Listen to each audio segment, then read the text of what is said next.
భారతదేశంలోని silica, quartz ఇసుకలో నుంచి వచ్చేటువంటి సిలికా, ఈ కొండల్లో వచ్చేటటువంటి మట్టిలో నుంచి వచ్చేటువంటి క్వార్ట్జ్, ఇప్పుడు నెల్లూరు ప్రాంతంలో ఉన్నటువంటి మైనింగ్ ఉంది కదా, ఈ రెండింటిని అలాగే తవ్వి పెద్ద పెద్ద వ్యాగన్లలో పోసి వ్యాగన్లను తీసుకెళ్ళి ఏవైతే ఇప్పుడు ఉన్నటువంటి మన కంటైనర్లలో పోసి ఆ కంటైనర్లని చైనాకి పంపిస్తే చైనా ఒక 100 కిలోల మట్టిలో ఒక 5 కిలోల శుద్ధ, ఒక 5 కిలోల క్వార్ట్జ్ కానీ, ఒక 5 కిలోల ఇవి కానీ తీస్తూ ఉంటుంది, సిలికా కానీ.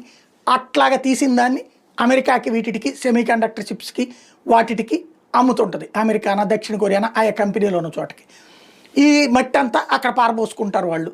అది కాలుష్యం అని చెప్పి ఈ పెద్ద దేశాల వాళ్ళు తీసుకోరు.